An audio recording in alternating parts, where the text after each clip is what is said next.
Welcome everyone to the TICAD 9 thematic event and challenges in the area of diagnostics from the humanitarian frontline organized by Médecins Sans Frontières, also known as MSF for Doctors Without Borders in its English name.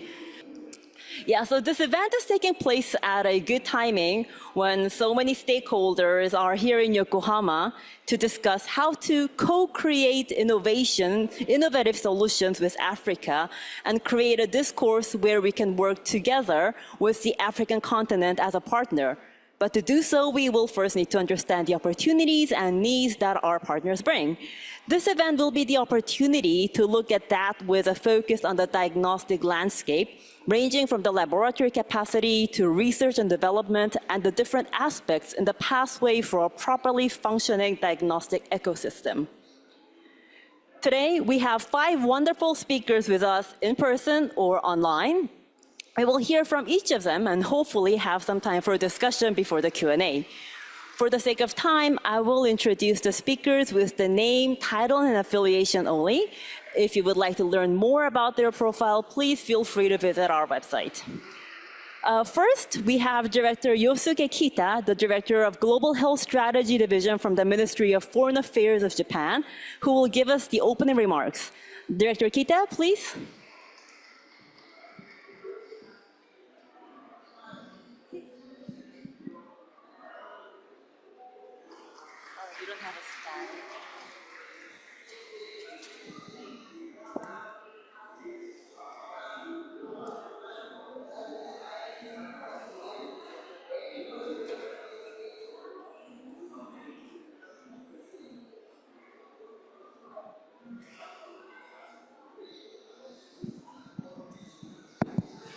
Konbanwa. Good evening, ladies and gentlemen, distinguished guests and colleagues and friends. It is my great honor to deliver opening remarks on behalf of the government of Japan at this important event organized by Médecins Sans Frontières. I would like to express my sincere appreciation to MSF for bringing us together to discuss such a critical issue, access to diagnostics in Africa. Japan has long been committed to advancing universal health coverage, UHC, through strengthening health systems in partnership with countries in Africa and beyond. UHC is a comprehensive concept. It covers nutrition, vaccination, maternal and child health, and sexual and reproductive health, infectious and non-communicable diseases, as well as community-based care for the elderly. Within this broad agenda, diagnostics play a central role. Without timely and accurate diagnosis, patients cannot access the treatment they need. Japan has been working with partners such as UNDP, United Nations Development Plan, and Global Health Innovative Technology GHIT Fund to support the development of diagnostics for malaria, tuberculosis, and neglected tropical diseases. But we know that much more needs to be done, especially in fragile health systems. Today, I would like to briefly highlight 3 areas where Japan has been working closely with African partners to improve public health. First, hospital and health system strengthening. Earlier this year, Japan began providing medical equipment to 2 regional hospitals in eastern Uganda through grant assistance. Strengthening hospital capacity in regions with high poverty not only contributes to UHC, but also builds a resilience against public health emergencies. Second, maternal and child health. This remains a major challenge in many African countries. In 2024, last year, Japan worked with UNFPA, IPPF, the World Bank, and NGOs to support maternal and child health programs, including the use of the Japanese Maternal and Child Health Handbook, Boshitecho in Japanese. The simple but powerful tools helps ensure continuity of care from pregnancy through early childhood, empowering mothers and families to make informed health decisions. Third, vaccination. Through our partnership with Gavi, the Vaccine Alliance, and through bilateral cooperation, Japan has been contributing to raising immunization coverage. Japan has pledged up to $550 million to Gavi over the next 5 years, which we see as a critical investment in building sustainable health systems and protecting children's lives. In addition, through bilateral cooperation, Japan is supporting HIV/AIDS prevention and care efforts in Africa, with Japan overseas cooperation volunteers actively engaged in awareness raising and patient support on the ground. Ladies and gentlemen, Japan strongly believes that strengthening global health system is not only a matter of solidarity, but also essential for our collective security, including preparedness for the next pandemic. We look forward to working hand in hand with African partners, international organizations, NGOs, and initiatives like MSF to ensure that essential diagnostic and health services reach those who need them most. Now is the time to bring together our wisdom and determination and take a decisive step forward toward a society where truly no one is left behind. Thank you very much.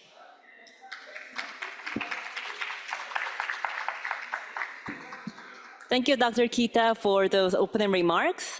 Without further ado, next I would like to invite Ms. Catherine Villegas, the Diagnostic Network Leader at MSF International Office online, who will speak to us about the challenges of diagnostics in the humanitarian frontline. Catherine, are you ready? Over to you, Catherine.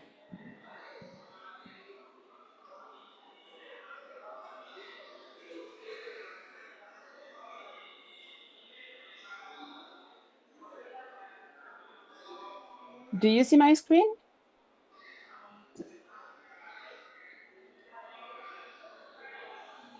Hello? Yes, we hear you. We see the slides and we hear you. Okay, perfect. Sorry. So, 1 second.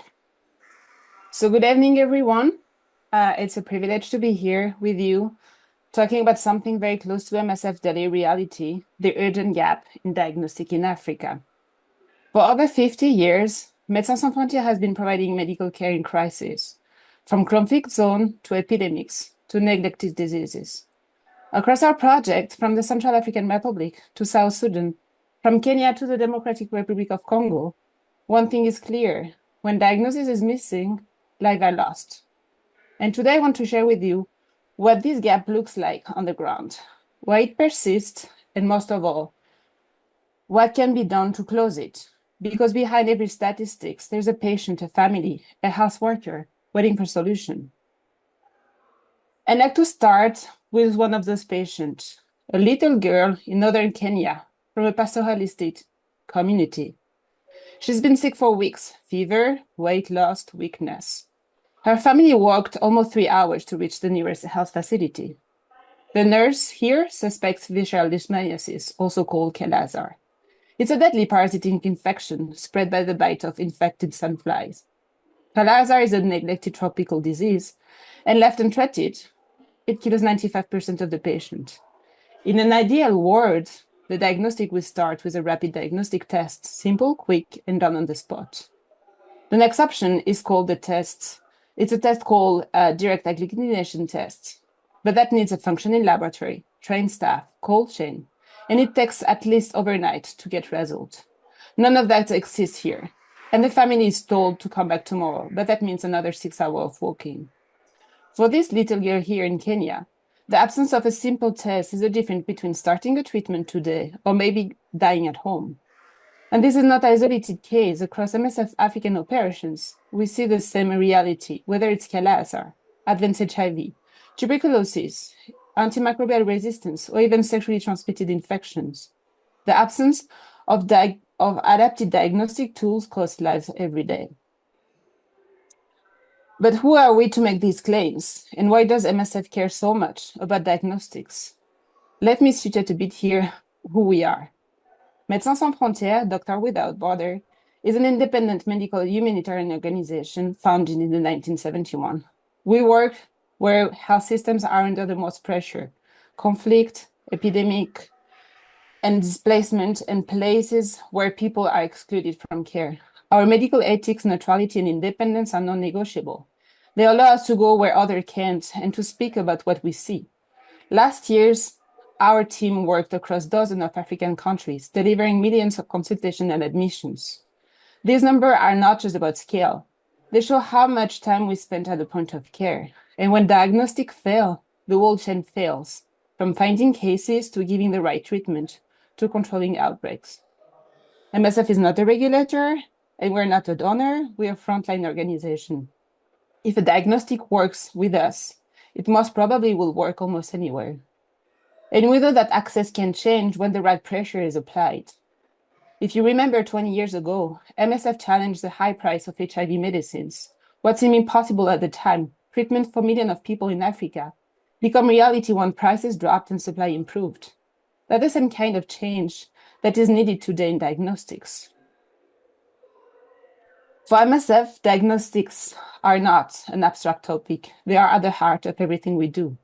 We need them to detect outbreaks early, whether it is Ebola, cholera, measles, for example. We need them to get treatment to make sure patients get the right medicines at the right time. We need them for surveillance to know if diseases are spreading, if resistance is emerging, if our interventions are working. Without diagnostics, our medical chain breaks down. That's why the lack of reliable diagnostic tool is one of the biggest obstacles we face in delivering quality care. When we step back and look across Africa, the gaps in diagnostics are overwhelming. According to the Lancet Commission on Diagnostic, almost half of the world population has little to no access to basic diagnostic tests. In low-income countries, the figure is even worse, rising to 81% of the population. On the ground, this doesn't look like statistics. It looks like clinics running out of tests for weeks. It looks like samples sitting for days because transport is not there and sometimes being wasted, never reaching the laboratories. It looks like health workers forced to rely on clinical guesswork because the equipment is broken or missing. For patients, it means a simple diagnosis that should take minutes or at least a few hours can take weeks or never come at all. The result is mismanagement of common and serious diseases, poor patient outcome, and a transmission cycle that is never broken. When we look at why access to diagnostics is so limited, the barriers appear at all levels of the system. Infrastructure is fragile, electricity unreliable, cold chain difficult, and internet connectivity often missing. There's a chronic shortage also of skilled laboratory staff. Even when the tests exist, there may be no trained person to run them, interpret them, or keep the system working. Supply chain management is another major bottleneck, and it's not just about trucks and warehouses. It starts with forecasting, which can sometimes be very challenging, especially for low-volume products. It is also linked with having well-established and good quality authorized distributors inside the countries. Distribution to laboratories and health facilities remain a huge challenge, and we often see orders coming late, reagent expiring, or stock out lasting for weeks. And when supplies do arrive, remaining shelf life may already be limited. Maintenance and repair are another weak point. Instrument break down, and many remain down for months because spare parts are not available, service contracts don't exist, or technicians cannot reach remote facilities. I know that most of the time equipment cannot be shipped out for repair. Finally, diagnostics are often introduced vertically for one disease only instead of being integrated across pathogens and into the wider health system. That makes them harder to sustain, harder to scale, and less useful for patients and providers. In short, barriers exist at all levels, from the test itself to the way it is supplied, to the system that should be using it. All of these barriers, of course, important. But let me focus on one in particular, the limited availability of adapted diagnostic tests. Without the right test, health workers are left without solutions. And that's what I'm going to explore now. When we talk about limited test availability, it's not just about missing shipment or stock out.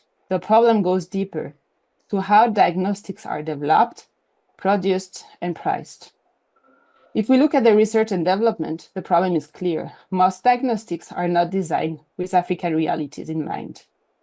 Global pipelines are heavily shaped by high-income countries' priority. That means two things. First, the focus is on diseases that matter in wealthy countries, while high-burden conditions in Africa, like neglected tropical diseases, HIV, vaccine-preventable diseases, emerging diseases, or even tuberculosis, remain neglected. Second, the tools that are developed assume stable electricity, good infrastructure with cold chain, reliable supply chain, and highly trained staff. But those conditions often don't all exist in many of the places where MSF works. Another challenge is the low volume product. Some diagnostics, especially for neglected tropical diseases, will never sell in high numbers, but they're critical to save lives. And because volumes are small, companies don't see a market and R&D investment stays minimal. The result, whole communities are left without reliable diagnostics. When we look at the market for diagnostics, the problem is concentration and fragility. A few companies dominate key products. That creates real risk. If one manufacturer exits, changes strategy, or faces production problem, the entire supply can collapse. We saw this during the COVID-19 pandemic, when global demand for COVID-19 diagnostics disrupted the access to routine tests across Africa. Another gap is the lack of performance evaluation in limited resources setting. Too often products are validated in ideal lab conditions, not in clinic or hospital, where they're meant to be used, and often not even on real clinical sample. And the sample types required for testing are not always practical for our context. For example, sputum collection in children for TB, cervical cancer for HPV screening, or venous blood draw for testing in remote clinics where there's no trained staff. If tests can be used with samples that are feasible in the field, they remain inaccessible in practice. There's also a heavy reliance on international donor and procurement agency. While they play an important role, donor-driven market can distort priorities and discourage local or regional manufacturing capacity. The result is a fragile system. Too few producers, too little field evidence, sample data that don't match reality, and too much dependence on external actors. And once again, it is patient and health worker who pay the price. Pricing is another powerful barrier to access, obviously. Monopoly in key markets allow companies to set prices far above what many health systems can sustain. Even when donor funding steps in to cover cost, it can distort the market and make the long-term access fragile. And too often, only the price of the test itself is considered, but the real cost of delivering diagnostic is much higher. Training, staffing, quality control, maintenance, and supply chain, and even waste management. All of these are part of the true price of delivering diagnostic services. Without the full picture, linking it with test performance, what looks affordable on paper becomes unsustainable in practice. There's also a fundamental problem of transparency. Prices vary widely from country to country, with no clarity on how they're set. Ministry of Health and NGO like us are forced to negotiate in the dark without knowing the real cost of production, for example, or what a fair price should be. This lack of transparency directly undermines equitable access to life-saving tools. The conclusion is clear. Without transparency and without comprehensive cost analysis that include performance, affordability remains an illusion. So we've seen the barriers in research, in market, in pricing, but this is not a story of discouragement. It's a story also of opportunity. Africa carries one of the largest diagnostic gaps in the world. that gaps represent millions of patients who are not being reached, and a critical chance to save lives, strengthen health systems, and stop outbreak before they spread. Investing in closing this gap is not charity, it's a smart public health.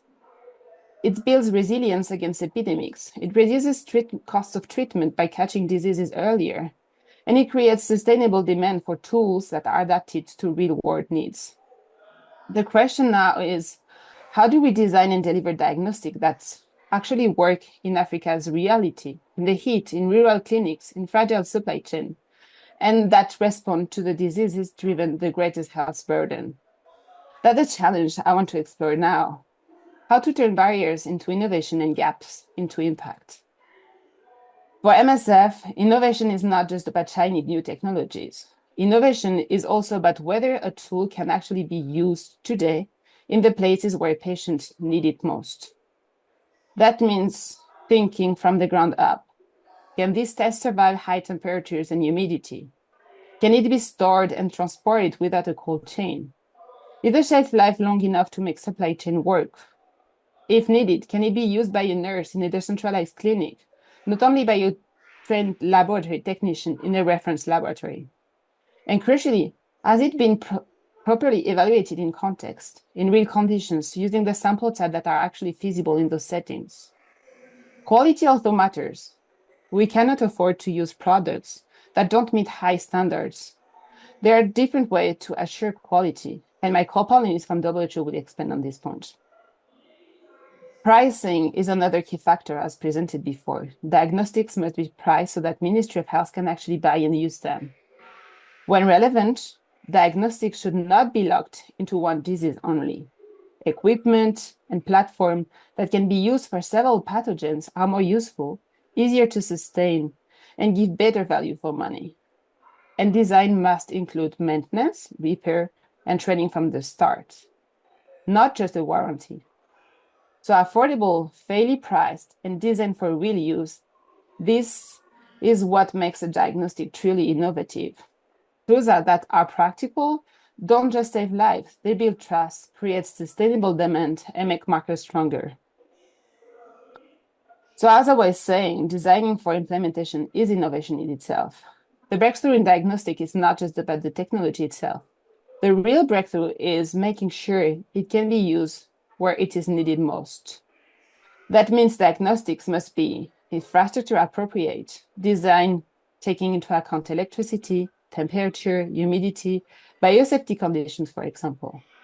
Diagnostics should be workforce adapted, usable by the staff who are actually in the facilities with high workload, not only by highly trained and dedicated technicians. Diagnostics should also be supported over the product life cycle and introduced with real comprehensive implementation support. And to achieve this, it might be key to rethink where and with whom diagnostics are developed. A stronger model is co-development, bringing African researchers, university, public health institutes, and manufacturers into the R&D process from the start. This ensures tools are designed with real-world needs in mind and adapted to local contexts. Partnership with African manufacturers are part of this shift. Producing and adapting tools locally cut costs, shorten supply chain, and build resilience. For government and donors, it reduces dependency. And for companies, it builds trust, strengthens credibility, and opens sustainable markets. All these ideas to close the diagnostic gap are not only good for patients and health workers, they also make sense for government, donors, and manufacturers. Why? Because they build resilience markets. Market resilience means that diagnostic remains available, affordable, and reliable, even when donor priority change, even when global supply chain is disrupted, even when emergencies strike. A resilient market is one that do not collapse when there's a funding gap, funding cuts, or global shock. Designing tools that are fit for real use, ensuring fair and transparent pricings, integrating across diseases, and co-developing with African partners. These are the strategies that build resilience. For governments, this means stronger health systems. For donors, it means long-term impact for every dollar invested. And for manufacturers, it means stable market and trust at last. Closing the gap is a shared responsibility and a strategic choice with long-term benefits. Everything I've shared during this presentation leads to one point. Closing the diagnostic gap is possible. The barriers are known, the solutions are within reach. And this is where TICAD matters. It's about partnership between Africa and Japan. And diagnostics are a clear area where that partnership can be used and make a difference. Japanese expertise in technology and manufacturing, together with African knowledge of context and implementation, are complementary. If brought together in co-development with fair pricing and products adapted to the reality, we can help to close the diagnostic gaps. MSF sees the reality on the ground every day, but we also see the potential when the right partnerships are built. And to us, TICAD can be the platform that makes this happen. I hope I will be within time, and thank you for your attention. Thank you, Catherine. We just heard from Catherine about the gaps of diagnostics and the ways to close those gaps from a field-based humanitarian perspective. Now, we would like to invite Mr. Nobile Ndolovvu, the CEO of the African Society for Laboratory Medicine, to hear about improving diagnostic laboratory capacity in Africa. Mr. Ndolovvu, are you ready? Please confirm that you can hear me clearly and you have my slides. Yes, we hear you well, and we are just about to see your slides. Yes, we see your slides. Okay, thank you so much. So good evening, distinguished guests, colleagues, ladies and gentlemen. It's a pleasure for me to be invited to come and talk about improving diagnostics laboratory capacity in Africa. My name is Mr. Ndlovu Mwabile, and I'm the CEO at the African Society for Laboratory Medicine. So I just want to start by just giving a brief introduction about ASLM. Our vision is a healthier Africa through access to quality laboratory services for all. So the issues of access, the issues of quality, closing the diagnostic gap are very central to the work that we do as an organization in Africa. And our approach is focused in four main areas. Number one, we want to look at how do we develop and strengthen the laboratory workforce in Africa, and also how do we ensure that populations have access to quality diagnostics. We also want to look at how do we improve the efficiency of laboratory networks and also laboratory systems. And finally, we are an organization that wants to give a voice to the African laboratory community. And we want to do this by empowering the laboratory community so that they are able to set the agenda and also guide where the investments need to be put using locally generated evidence. So when we talk about universal health coverage, we talk about leaving no one behind. But the situation is not always the case, especially in Africa, where we still observe a huge diagnostic gap that still exists. We have millions of people that either face delayed or missed diagnosis, not because the treatment is unavailable, but because the diagnosis itself is never happening. Sometimes even when they go to the facilities that are close to them, there are no diagnosis, and even they have to travel long distances. And this really creates this huge challenge for Africa, what we call the diagnostic gap. So it has been published, as mentioned by the previous speaker, that almost half of the global population has little to no access to diagnostics. So we have a huge challenge, even as a community. And this gap actually becomes even more severe when you're looking at low to middle income countries, including Africa, where only about 19% of the low to middle income countries actually have access to diagnostics. And we have established that without access to diagnostics, delivering universal health coverage is going to be a challenge. And even trying to address the issues of antimicrobial resistance and even pandemic preparedness, we cannot achieve that without putting diagnostics at the center of health service delivery. Unfortunately, the reality is that diagnostics remain the most under-resourced component of health service provision. Now, this slide is just to illustrate to you the challenges of diagnostic coverage. To your left, you see that when you're looking at facilities at primary level, and these are the facilities where the need of diagnostics is the greatest. Unfortunately, this is where the gap is huge. Even simple rapid tests, they are not there. Even at facilities that are close to the most of the populations that need them. So what are the realities that we have to deal with at the same time in Africa? Whilst we are having this diagnostic challenge, the gap in terms of having access to diagnostics, 70% of the funding to support diagnostics in Africa is coming from outside. And not only that, when you're looking at the diagnostic component, the budget, even within the donor community, it constitutes to about less than 4% of that huge budget. The majority of it is looking at treatment, it's looking at vaccines, and so forth. But 4% of that donor-funded available resources is for diagnostics. And if we come down to the African countries, about less than 2% of that is actually devoted for diagnostics, which is the reality and a big challenge that we need to face moving forward, and which calls for different partnership to help us close this gap.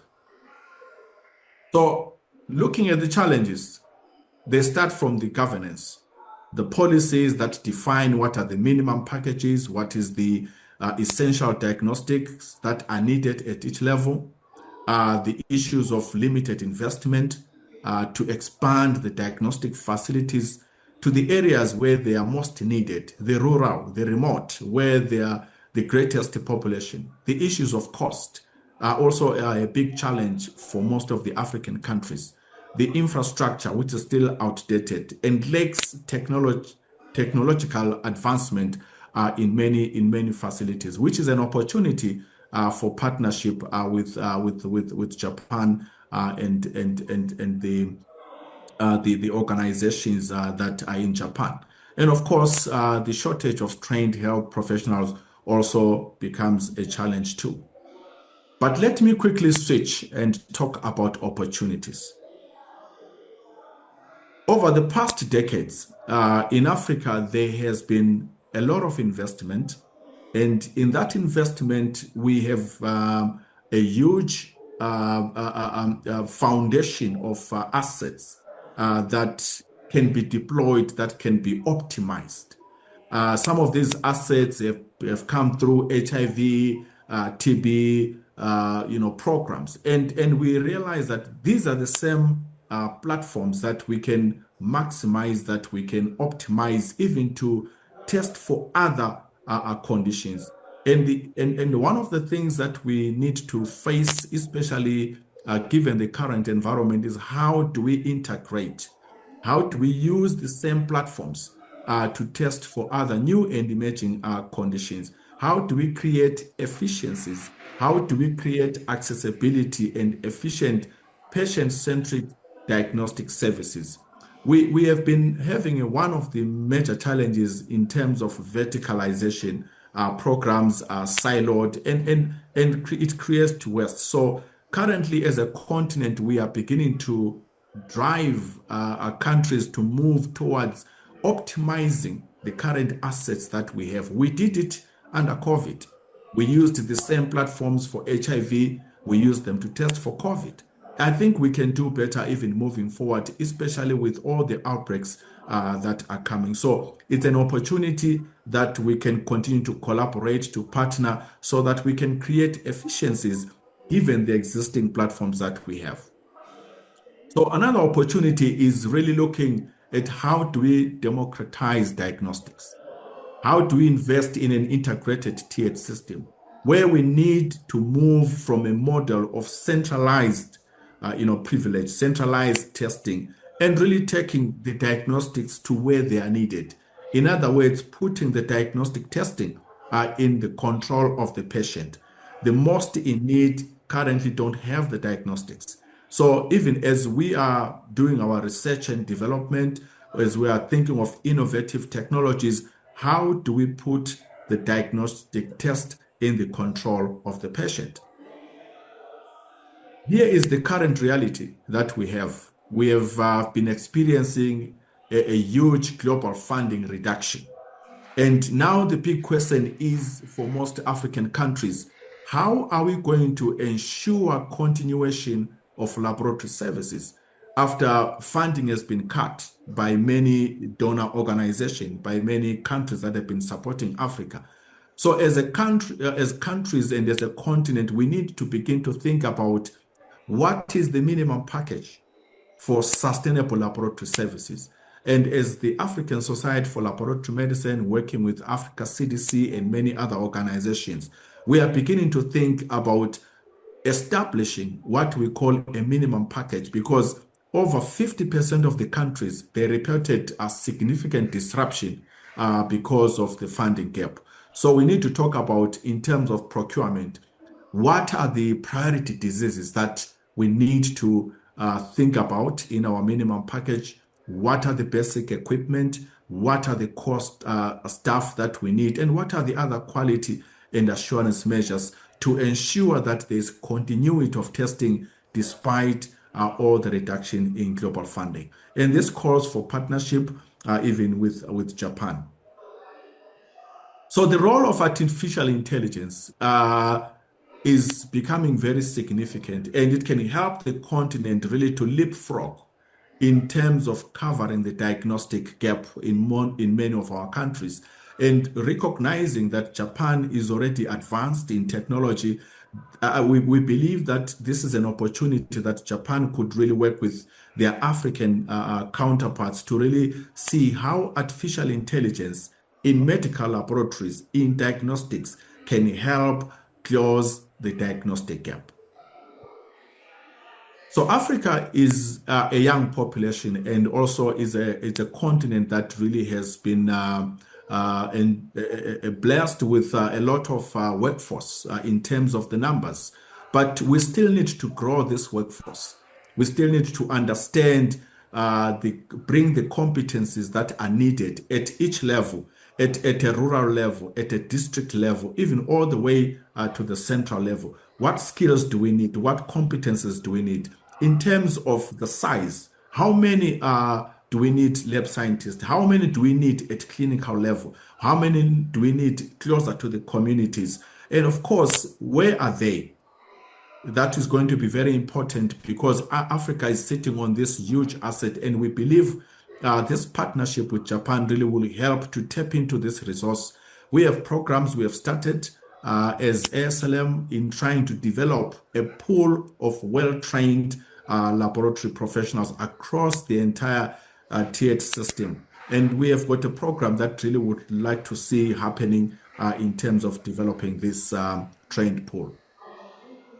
The issues of affordability, the issues of technology that can be accessible across the different tiers of the health systems become very important. So as we are thinking of new technologies, thinking about research and development, we also have to think about how do we ensure that the procurement is going to be supporting access, the supply chain systems, even the prices, so that the population that need this the most actually get to receive the testing.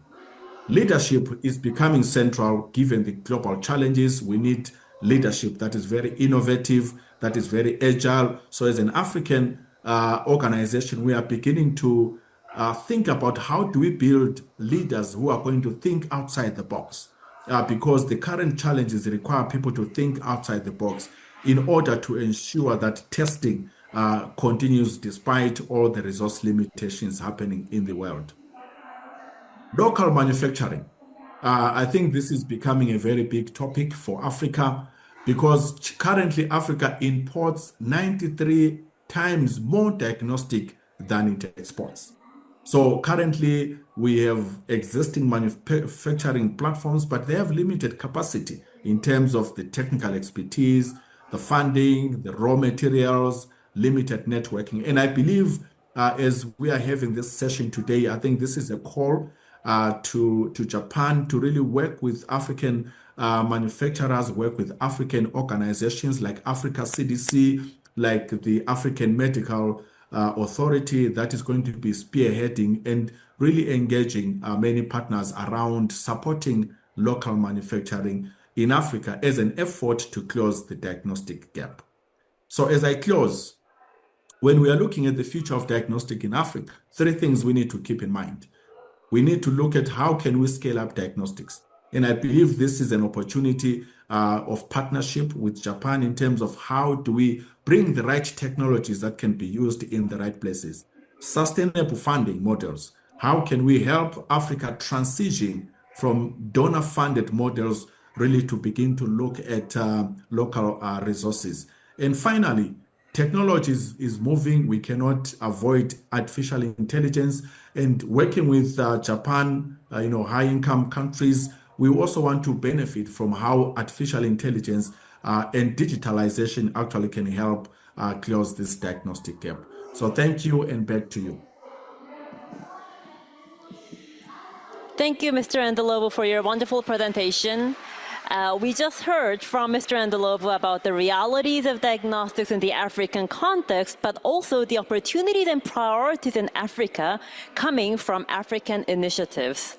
Now we would like to invite Ms. Irena Pratt, the team lead in the in vitro diagnostics assessment at the World Health Organization, who will speak about the work in the WHO pre-qualification unit. Ms. Pratt, are you ready? Thank you very much for the introduction. I hope you can hear me. Yes, we hear you. Yes, and my screen should now be shared too. We do see the screen, not yet in full presentation mode. Okay, should be coming.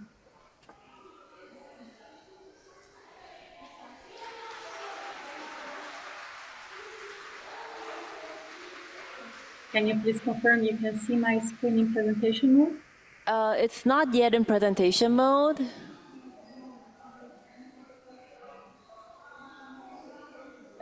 It is on my screen, so I'm not sure.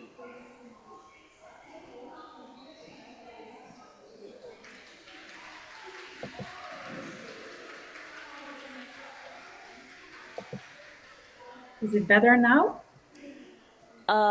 We still don't see it as a presentation mode. But I think for the sake of time, I think you can continue. Okay, good. Thank you very much. So colleagues, it's a big pleasure and an honor to be here. Thank you very much for the opportunity to present.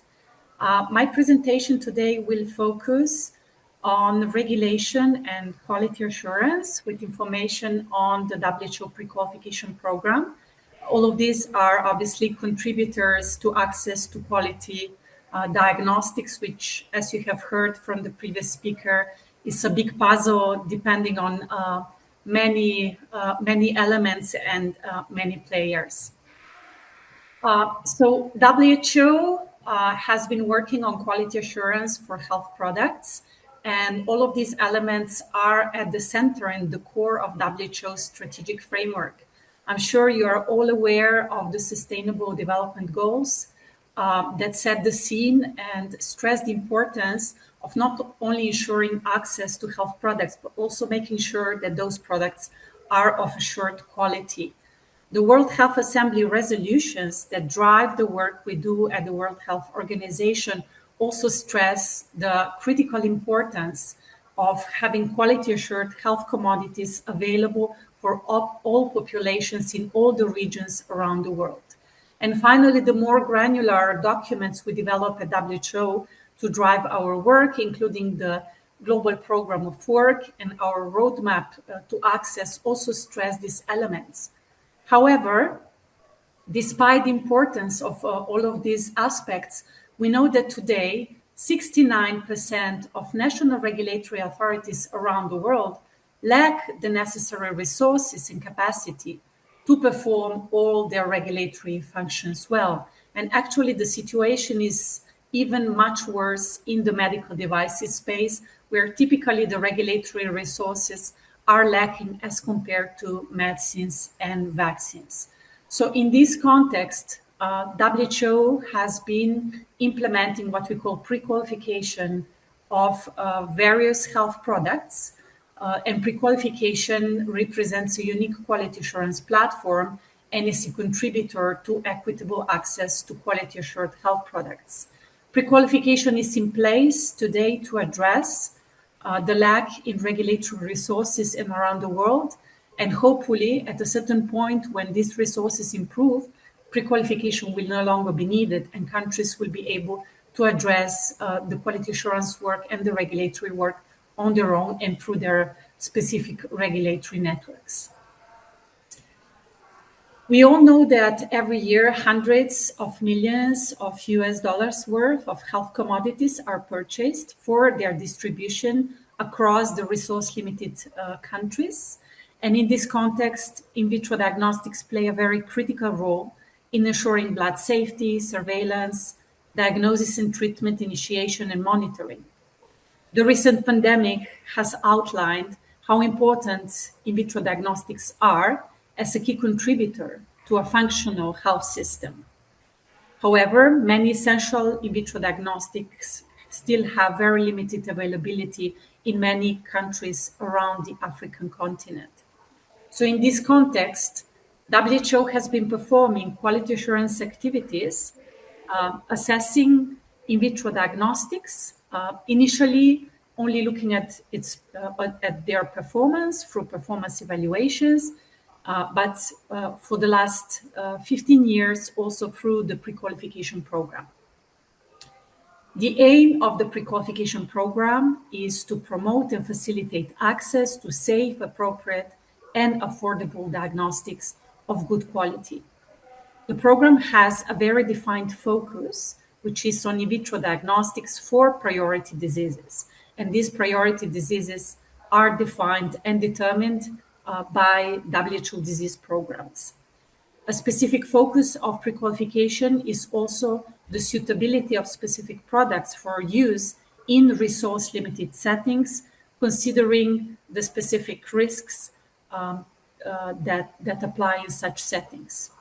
The scope of WHO's pre-qualification program is defined, as you can see here, on the right-hand side of my slide, and it was progressively expanded from high-burden diseases spanning across HIV, malaria, hepatitis C and B, then to other diseases, including diagnostics for human papillomavirus, G6PD, cholera, syphilis, tuberculosis, SARS-CoV-2, blood glucose meters and test strips, and HbA1c analyzers, and the latest addition are hemoglobin point of care. We are planning to continuously evolve and expand the scope of pre-qualification based on emerging needs, which are identified through WHO disease programs. And the next expansion is planned again in the TB space on TB LAM assays, and also additional work is being done to launch in the coming months pre-qualification of in vitro diagnostics for STIs, including those listed here. We have currently a list of over 100 products which are pre-qualified. Several of these are already manufactured in Japan by Japanese manufacturers who are key contributors to the global health market and are among the critical applicants for pre-qualification. I have inserted here a list and a link to the list of pre-qualified products, which you can consult if you're interested. So pre-qualification resembles to what you would know from your national market to be a regulatory approval process that builds on a product dossier, whereby the manufacturer submits a selection of records from the existing technical documentation. We also perform a site inspection, which builds on the internationally used quality management system standard for medical devices, which is ISO 13485. And we also run an independent performance evaluation, which comes to complement the information submitted by the manufacturer. So the pre-qualification decision is then taken based on the outcomes of these three components of the pre-qualification assessment, and it reflects compliance with quality, safety, and performance requirements. I would like to stress that pre-qualification requirements are aligned with international standards and what is considered to be best international practice. WHO has been an official observer at the International Medical Device Regulators Forum since its inception and continuously aligns its requirements with best practice to ensure that industry manufacturers can meet requirements not only in their home country, but also in parallel for the purposes of pre-qualification assessments. In addition to the requirements and direction given through the international standards and guidance documents, we also take into account specific risks and needs related to low and middle income countries, as again, these are critical to ensure that products that can be used as intended, for example, in Japan, can also work well in the hands of users in a resource-limited setting context, again, considering the specific risks. The products which come to pre-qualification are typically intended for the global market, so we also assess the version of the product intended for that purpose.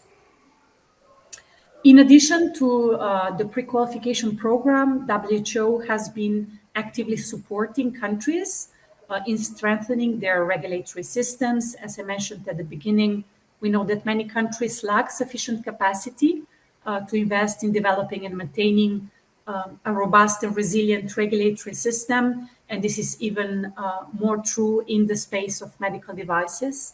Unfortunately, this often results in countries with poor regulatory capacity facing barriers to accessing the essential health products that are needed to live healthy lives. Solutions to overcoming these barriers obviously must be tailored to the specific needs in each jurisdiction, thinking particularly whether manufacturing is already in place in that country or not. And obviously the regulatory capacity has to be developed around such facts. What is very important and is continuously stressed through WHO's guidance document is that regulatory systems have to be built around compliance with internationally recognized and science-based harmonized standards. These are critically important to ensure that only best quality products will be reaching all markets, but also to allow industry to have one set of requirements to be met instead of having to adjust to specific requirements in national regulations if these diverge then from internationally accepted standards. And obviously keeping in mind that there are a number of substandard and falsified products circulating, particularly in more vulnerable markets that have more limited oversight. That's an important element, stressing even more the fact that regulatory systems have to be in place as a key contributor to functional health systems in countries. The work we do in our department is driven by a number of strategic priorities. I want to mention just a couple of projects which I think are of interest. WHO has been promoting the use of reliance mechanisms, and this is even more important for countries that have limited regulatory capacity. We have set up what we call collaborative registration procedure that allows countries to leverage existing approvals that they recognize to allow them to contain the use of their limited resources on those specific products that were already registered or approved by recognized authorities, and then focusing on the many other procedures they have to handle. WHO also assesses the maturity of regulatory systems through what we call the global benchmarking tool. This tool assesses regulatory maturity levels, assigns them a category from 1 to 4, with ML4 being the highest maturity level of a regulatory system. And then the most mature regulatory authorities are what we call WHO-listed authorities, WLAs, which again can be leveraged by countries that recognize their approval. So this is all part of good regulatory practice. Again, critically important is ensuring compliance with internationally accepted standards and making sure that decisions taken by regulatory authorities are science-based and reflect best international practice. As I mentioned to you, WHO has been using the global benchmarking tool, and the good news is that this tool has been expanded at the end of last year to cover medical devices, and we know that there are many jurisdictions, including across the African continent, that are very keen to being assessed with this tool, to be aware of their maturity and of the gaps in their current regulatory system for medical devices, to be able to improve and further build their systems. Just a very last slide to mention to you that obviously WHO is promoting regulatory reliance for medical devices regulation, again, as a key tool available to regulatory authorities to streamline their procedures and to optimize the use of very limited resources. The WHO collaborative registration procedure has now been in place for a number of years, with 37 national regulatory authorities that are already participating in the CRP, and most of these authorities actually being on the African continent and showing the openness and interest of African countries in building on reliance mechanisms and making sure that the resources, which are always very limited, can be optimized and best used. So I will stop here, and I would be very happy to take any questions. Thank you very much. Thank you, Ms. Pratt. Ms. Pratt stressed the importance and gaps of the in vitro diagnostics and the scope and expansion of WHO's pre-qualification for the IVDs and the work WHO is doing with the national regulatory authority. So thank you for the presentation. For our last speaker, we would like to invite Dr. Hayato Urabe, the Associate Vice President of the Global Health Innovative Technology Fund, also known as GHIT Fund, who will present about Japan's global health ecosystem and the role of GHIT Fund in it. Dr. Urabe.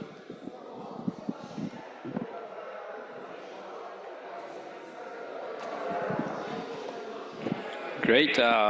Thank you very much for those are here physically. I know that we have a lot of participants online as well, but I know dinner time is close, and really appreciate for those who are able to make it in person today. So I'm going to talk a little bit about what we do as GHIT, as well as I'm going to talk a little bit, maybe perhaps some of the projects that we have, as well as if you're thinking about potentially applying to GHIT funding, what are some of the top line procedures, etc. And as I'm the last speaker, some of the materials that I'll be speaking about, a couple of our esteemed colleagues have already spoken already, but forgive me for any overlaps. I'll try to go quickly. So GHIT mission is that we try to leverage Japanese innovation and leadership to fight against neglected infectious diseases through investing in research and development and promoting global partnerships with the vision that the world free of neglected infectious diseases that affect over 1 billion people with aim of achieving health equity. And where does diagnostics fit into this?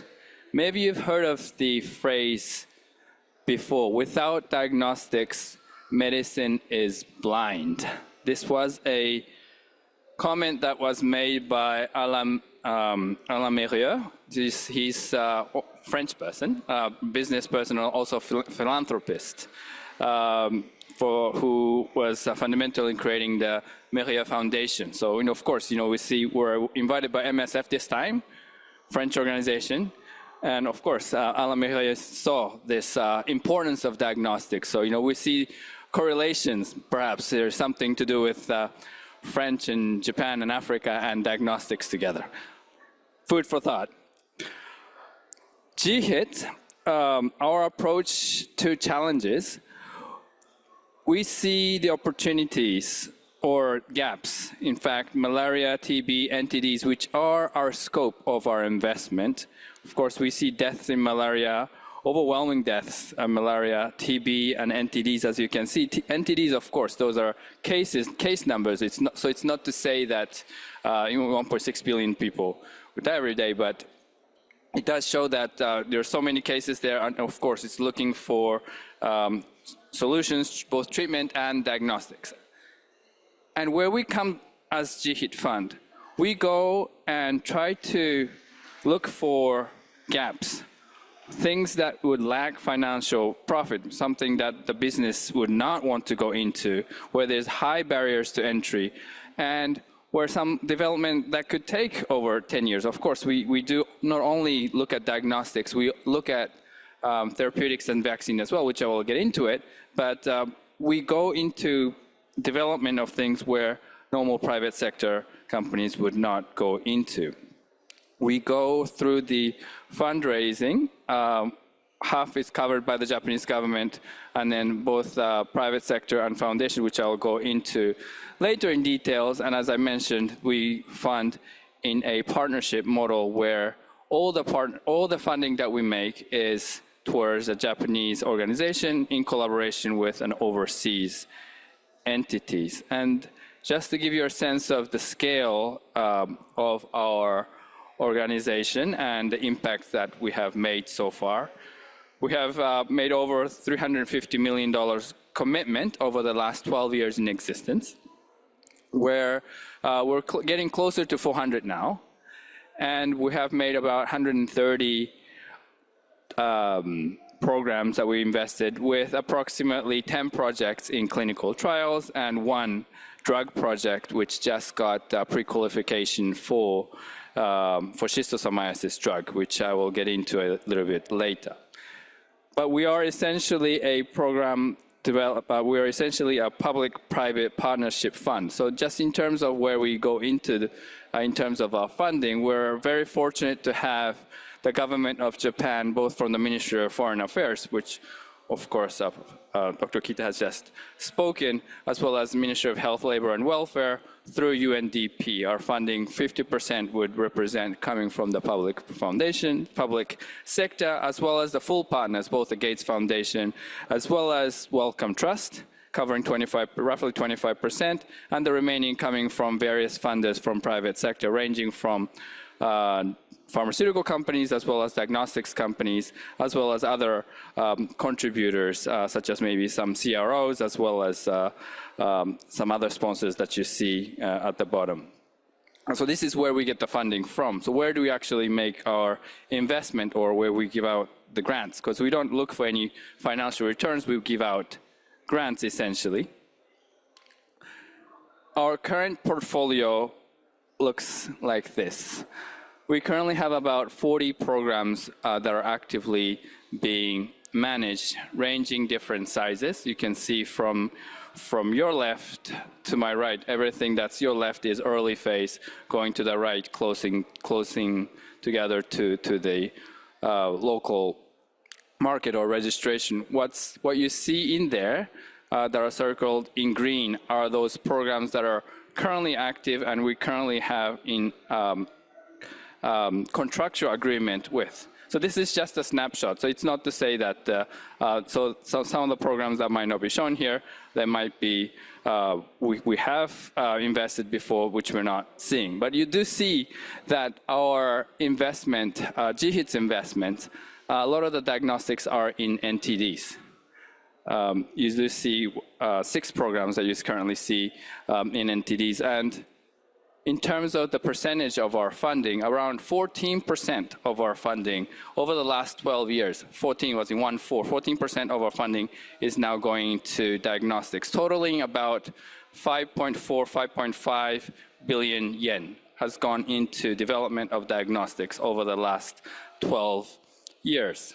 And of course, if I was to bring back to Dr. Ndulovu's comment, I think he mentioned that percentage of diagnostics contribution investment coming from different funders is quite low, but I think from GHIT's perspective, I think it has been one of our targets for us. Since 2018, during that time, we had about 8% of our funding was going to diagnostics, but we have been rapidly increasing in that space. Some maybe specific programs. It's not to say that all programs are very promising, just picking 2 up here. One on your left is a program between Fujifilm and Stop TB Partnership, where they are developing a TB LAM diagnostics, which was also mentioned as part of the presentation from the WHO colleague. And what you see on your right is a Chagas LAMP program that we had funded previously that uses LAMP technology that was developed by a Japanese company, Aiken, which tries to resolve the issues that we see with congenital Chagas. And if you'd like to see more details, you're happy if you can just click on the QR link, or if you just go to our website, you'll be able to see our program, the details of the project. Now, let me go into a little bit more details on how we make our investment and investment platforms. As I mentioned, GHIT Fund, we make our investment in what I consider as a sort of a Rubik's Cube. It's a 3x3x3 matrix, if you like to say. So 3 different interventions: vaccines, diagnostics, and therapeutics. 3 different disease groups: malaria, TB, NTDs, and 3 different stages: discovery, preclinical, and clinical to registration. So those are the 3 different categories that we invest in, and we currently work in 4 different platforms, with which 2 of them has diagnostics inside, which I will get into it later. So as you see from the picture here, the diagnostics development, everything coming from the left to right. We do fund program where your target research platform, where you're looking for potentially a particular antigen or your concept development on the stage where you see on the left, and then probably towards the right, where you're going through designing all the way to regulatory approval. In terms of since I've been asked to explain about how our review process would work, and of course the details of our current RFP, you can find it on this QR code.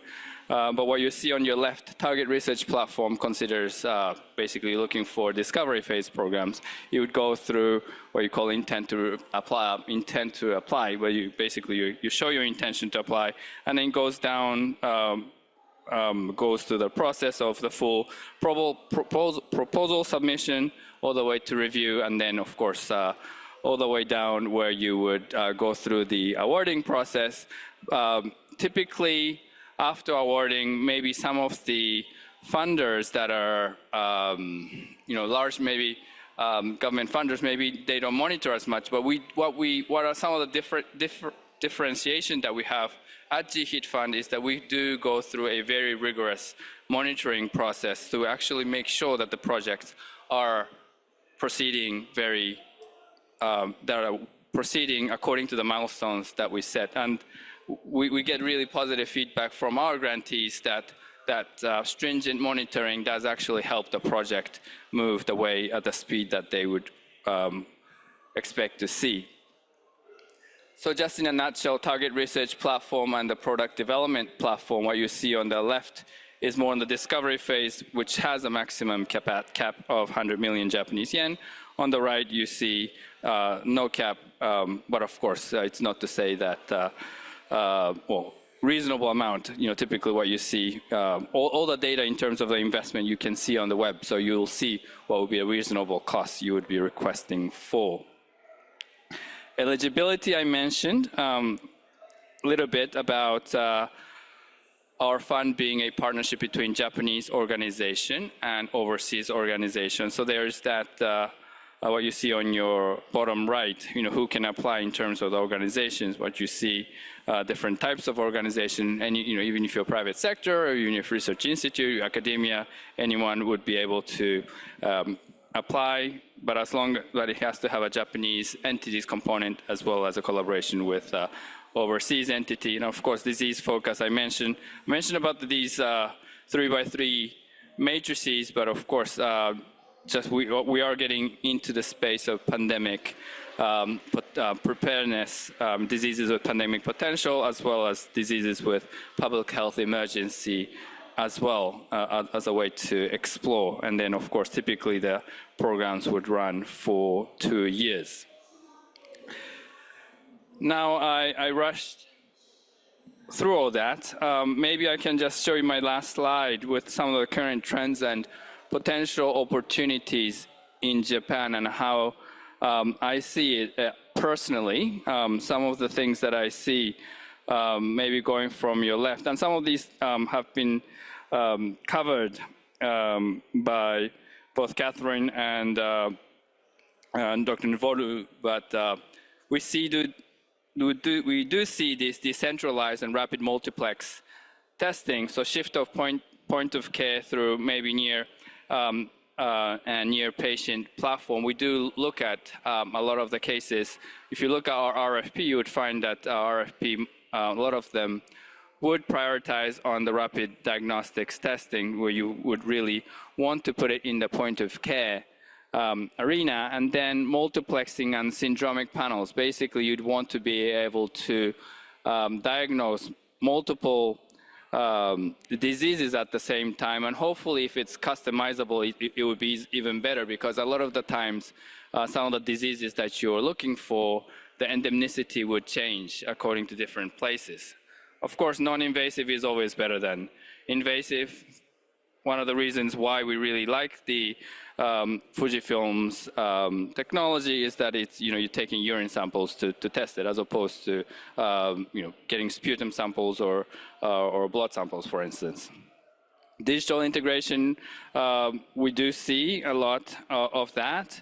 AI was mentioned in our previous speakers. Real-time connectivity would be a key, because, of course, a lot of the time, whatever you take as the data, you would be connecting with other data to actually make sure that all the data is connected. Maybe some of the geolocation data would be even connected together to put it as well, to make it into more epidemiological survey or surveillance type of work as well. AI and machine learning enhancement interpretation,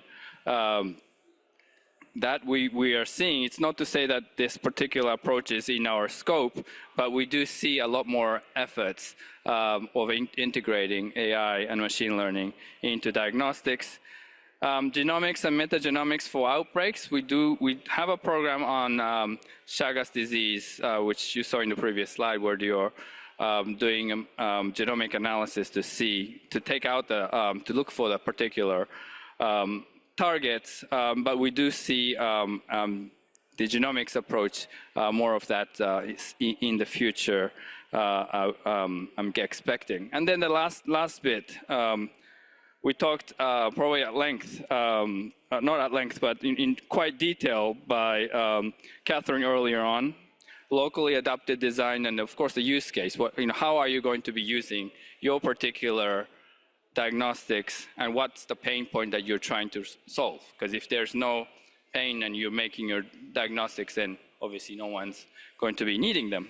And frugal innovation just basically means, be conscious about the cost at the end, which was already mentioned by previous speakers, with the access consideration. And then the last point about end-to-end system. I spoke at the panel yesterday, for those of you who are there. Access should not be an afterthought, I mentioned at the call. So when you're actually going in there to actually make the product, have an imagination as to how your diagnostics is going to be used. You can't just assume that if you make a good product, people are going to be using it, because what you're going to be delivering on the ground might not be what you imagine. So make sure you do the research, and in terms of going in there, know how you're going to be implementing and have the plan of how you would be financing or funding. Maybe it's going to be a volume pricing, or it's going to be a pool procurement. Know how you're going to be actually selling at that level as well. So with that, yes, I also emphasize this multiple levels of partnerships that will be needed, and incentives needs to be aligned amongst all the stakeholders. So with that, I'll pass the mic back to you. Thank you so much.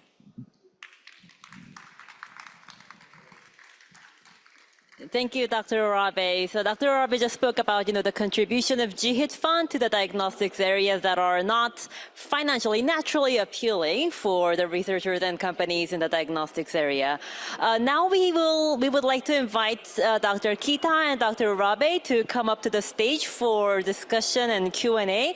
And we also ask the online speakers to please turn on your cameras for the discussion.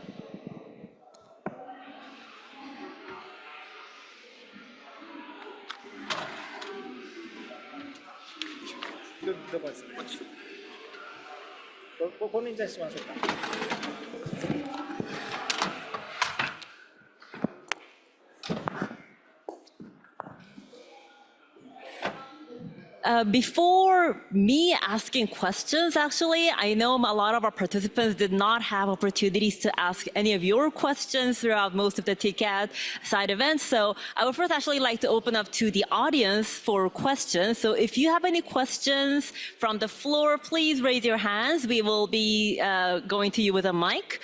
Or for the online attendees, you can please write your questions in the chat.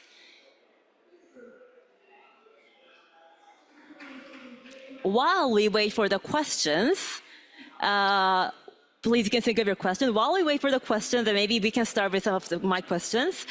So I would like to ask my first question to our Japanese speakers here. Through the presentations today, we heard about the gaps of diagnostics in the African context and the opportunities and the efforts underway. We heard of the regulatory framework for IVDs and the importance of diagnostics in the pandemic preparedness and response initiatives, but also the reality where diagnostics still remains underfunded and not prioritized. But then, amidst all this situation, we do see Japan as being one of the few countries investing in diagnostics, also in areas where the market is smaller, like in the areas of the neglected tropical diseases. And what kind of capacity do you hope to see from your partners in Africa to be able to have partnerships in an African-led way with, for Japan to have partnerships with the African counterparts? What are the capacities you would like to see?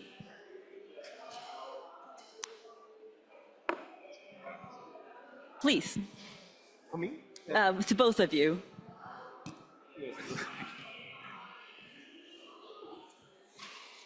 So, having seen hundreds of proposals over the last decade or so at GHIT, we've seen a variety of proposals where Japanese science sounds great. I think there's great science, the sensitivity is great, specificity is great, but does it really fit the local context? Maybe a question mark. So there are some cases like that, and I think at the first point, I think we do really want to see where the exact need or the exact TPP coming from the African continent. I think that will be the starting point.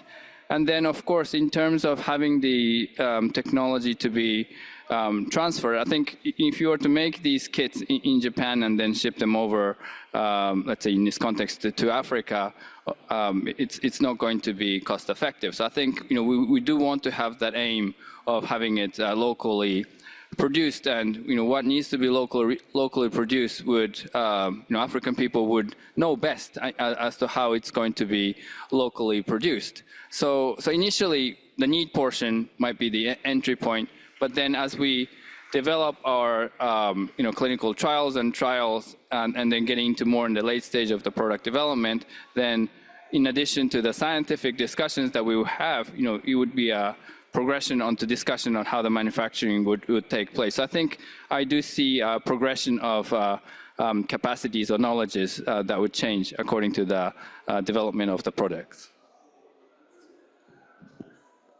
So in addition to the Dr. Ulabe's point, I would like to mention about the kind of big picture for that question. So I think that Japan can best contribute by focusing on area where the Japan's experience and technology match the African diagnostics, African needs of the diagnostics needs can match. So we have the good technology like the Shimazu point of care PCR system on the digital health AI supported tools by NEC and AML surveillance cooperation with some African countries.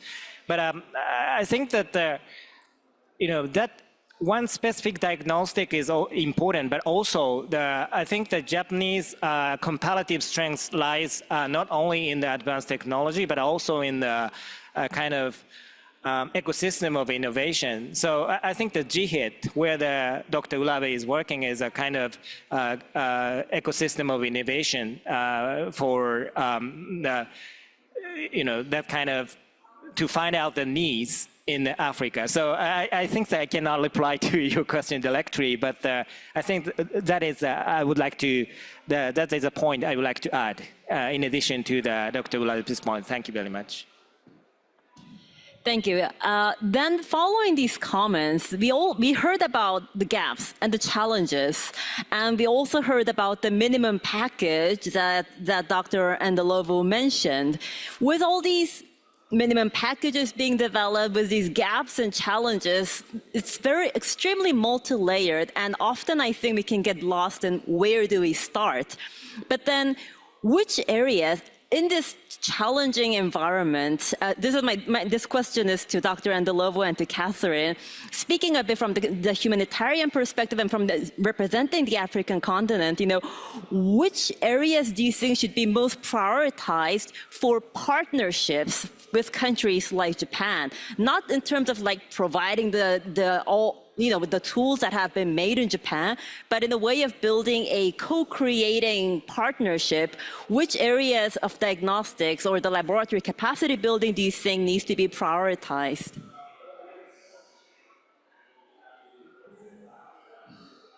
Please, Catherine or Dr. Andalovo, feel free. So thank you so much for that question. I think that's a very important conversation to have. I think for Africa, the COVID-19 really kind of has been an eye-opening experience in terms of where do we place our priorities. I think number one, what we need to realize in Africa is that most of these pandemics, most of these emerging challenges, they are coming, they come from places, that are remote, where, the diagnostics coverage is very limited. They're not happening in big cities where you've got a lot of testing facilities, but most of our challenges are in remote, in places which really have got the most needs in terms of coverage. So I think an opportunity we have really is how do we develop technologies that can help Africa to quickly detect some of these outbreaks which are happening in communities that sometimes are hard to reach. And I think this is an opportunity for joint conversation, partnership with African scientists and institutions to really begin to enhance surveillance, to begin to enhance early detection of some of these pandemic challenges. I was happy to hear from GHIT that pandemic preparedness and is becoming an area of interest in addition to the other three. So currently, I think for us as a continent, it's all about really getting to the communities in time and detecting some of these diseases in time. So I think such kind of innovation and of course the advanced technology, really, I think that could be a joint partnership to try and close that gap. Secondly, it's also, I think, the area that is currently highly being discussed. How do we develop local capacity in terms of manufacturing?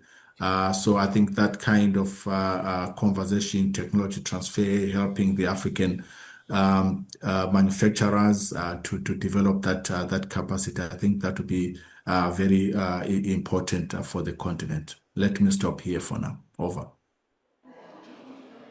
Catherine? I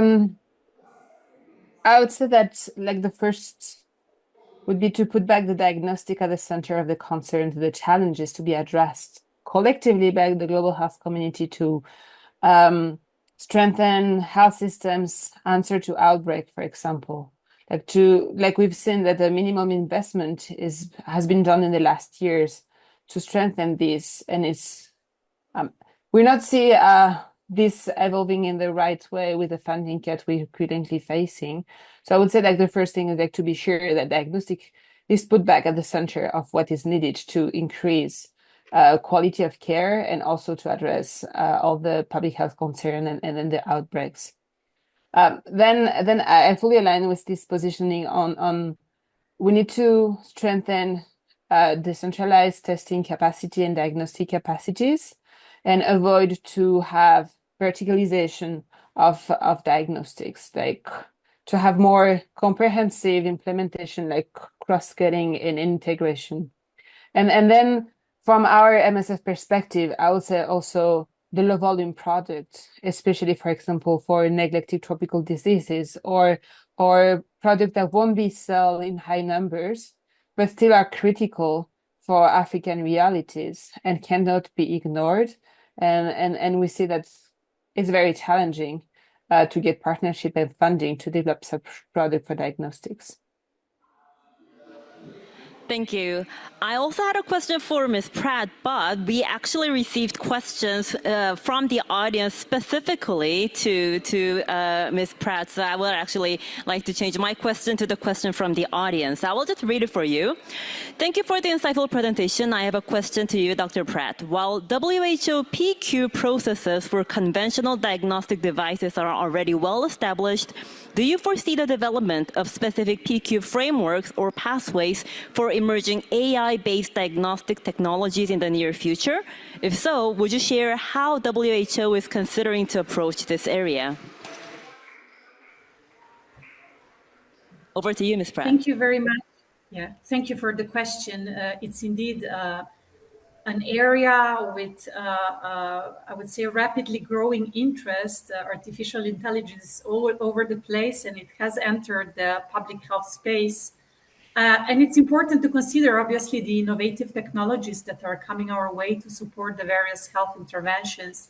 I would like to mention one project which is currently advanced, and it's in the TB space, the introduction of CAD-TB within the pre-qualification portfolio, again, as a very interesting and potentially helpful tool to help with alternative ways of diagnosing people through different means. So CAD-TB was already agreed within WHO to become part of the pre-qualification portfolio. So we should know more about this. There are already technical specifications that were developed for this purpose.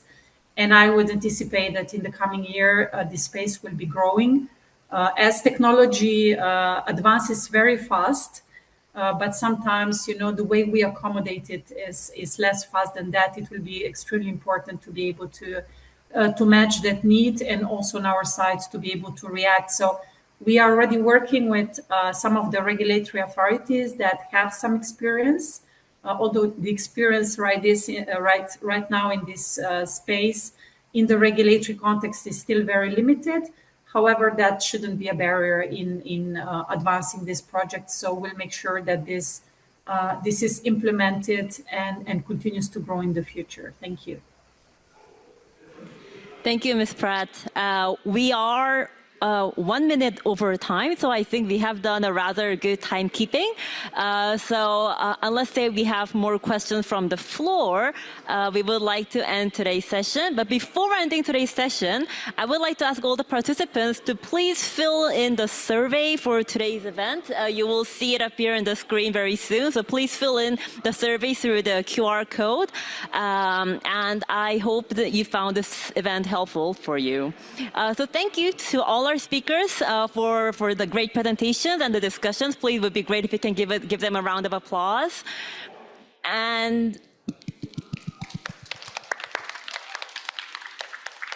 so with that, we would like to conclude today's event. Once again, thank you to our speakers and to everyone who joined the event in person and online. Thank you.